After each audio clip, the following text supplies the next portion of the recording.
Itong araw na ito po, mga karilos, alas 9:54, Thursday, August 22. Punta po tayo sa farm ngayon.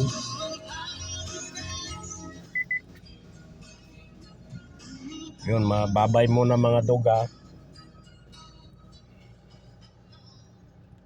Wala po yung kasama ko at pupunta na ng bayan.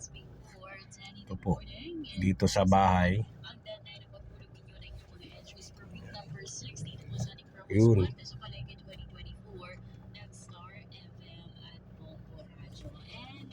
Dahil bukas na nga, nako dapat pong bilisan ninyo mga ka-Sir.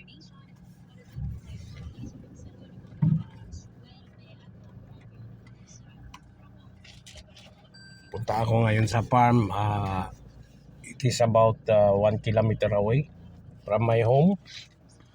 At ito, ayan.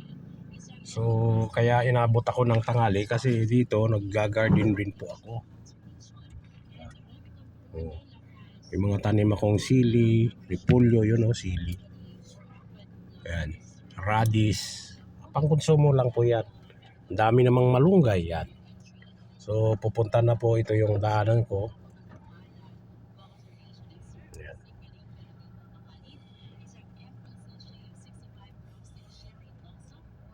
Ito po yung kalsada ko na kung saan ay masikip po, pero okay lang. Kayang-kaya yan ng Hilux ko. Ito po. Yan.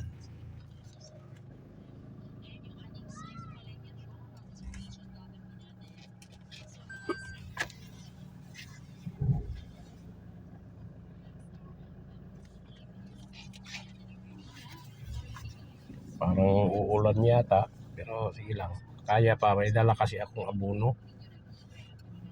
May dala po akong abono at ito po yung gagamitin ko muna. Isang klase lang muna ng abono.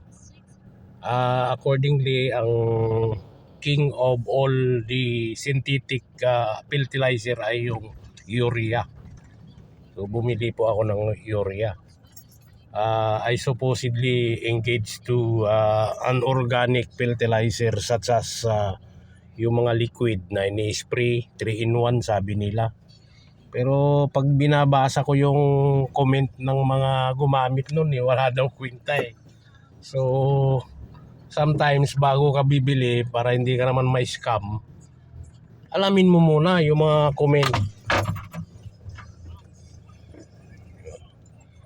Ito po yung daanan ko palabas ng bahay ko. At pupunta po tayo ng farm. Ito po. Oh, matubig kasi maulan nga eh. At saka mula nung may mga bahay na dito eh talagang hindi na nawawala yung tubig dito.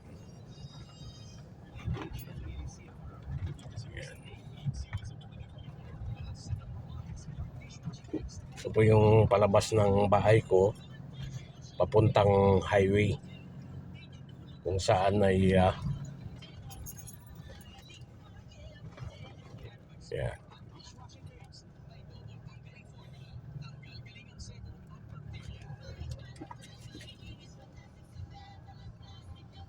Ito po yung highway kung saan ay lalabas tayo dito sandali.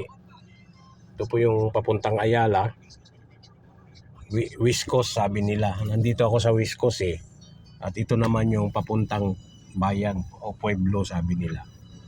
So, gumamit lang po ako ng pickup kasi may dala akong fertilizer. So, ito. Ito po yung highway.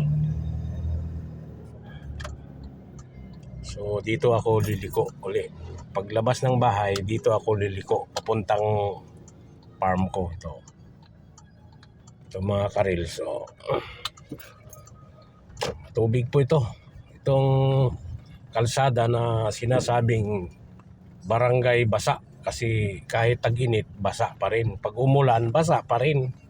Kaya barangay basa o sitio basa. Ito po yung daanan. Itong kalsada pong ito ay hindi pa po magawang simintuhin dahil private road pa po ito. Ang kailangan ng barangay ay yung deed of donation na sinasabi nila. Deed of donation so that this road can be cemented or develop into a road for barangay. Masikip po. Oh. Hindi naman tayo makapagsalita na, uy, bawal mag-parking dyan kasi wala tayo sa authority. Wala tayong karapatan na magsabi niyan. Hayaan nyo na po yung barangay.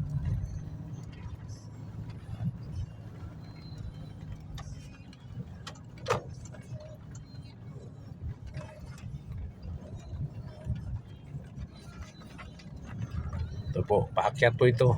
Papunta doon sa Pramco. May eskwelahan naman dito. Hindi naman natin masisi itong mga kababayan natin na magwalis sila man lang o ano, yung basura nila pinabayaan lang. Yan o. Oh. Wala mang pakialam yung mga tao dito. Yan. Kalsada na, paparkingan pa. Dapat magawa din sila ng parkingan nila. May kita naman sila eh. Yan o. Dumi po. Ano po magawa natin? Halangan ako pa. Nasaan na yung mga tupad nila at saka yung mga porpis nila na nagwawalis? Trabaho na nila yan. Kung mangunguna naman tayong magwawalis dyan, baka misinterpret pa tayong mamumulitika tayo. Hindi naman. So yan po. Simentado naman pero putik naman yung nasa ibabaw. Paano naman yan? Wala po talagang maintenance pa. Wala po kasing formal na kuan yung tinatawag nilang drainage system. Ito may drainage nga pero wala naman magsasabi na dapat magwalis tayo.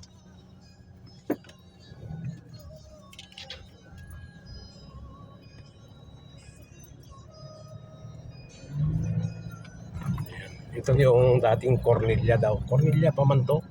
Kaya lang hindi naging possible na maging housing kasi according to the history, one daw to naisangla na sa bangko.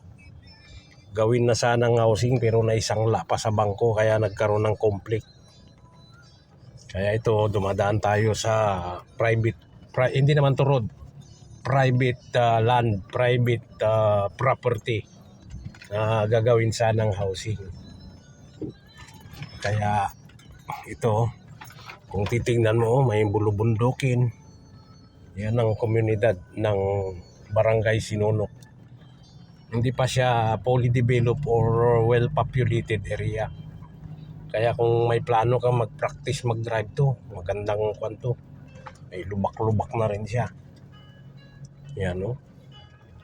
May putik-putik din.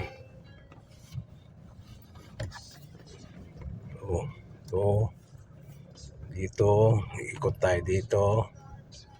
Putik kasi umulan nung isang araw. So, actually, ayoko nga sanang magbiyahe na maputik kasi sayang yung effort natin na magwashing sa sasakyan. Ano, ang daming kambing o. Part of that goats are my goats too. Pero pinabayaan ko na lang yan. Yan o. Yung grupo ng mga kambing na yan o. Yan. Ito yung sa akin o. Wala. Ayun, may nahalo. So ito. Actually ito, nasa landbank na daw to for sale. O yun naman sa kabila, housing din sana pero dahil sa masyado siyang masungit, mabagsik, wala tuloy siyang kalsada. Paano siya magbinta ng lupa dyan? Walang kalsada. Actually ito mga forest land pang mga ito. Hindi pa ito yung kuan. Yan. May mga bahay na dati housing sana ito pero yun for sale din yan. Oh, ito yung kalsada ko. Putol-putol na kalsada. Oh, paglampas ko dito, pero about mga 1 kilometer nga away from my house. So, ito, housing pa rin to. Ayun pala yung kambing ko. Yung mga anak na rin yun. May bundok doon. So, ito yung kalsada.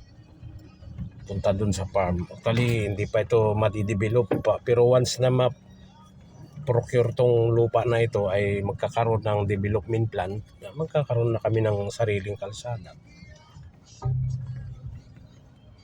Ito po, oh, ayan, no? Yung area na yan yung lupa ko.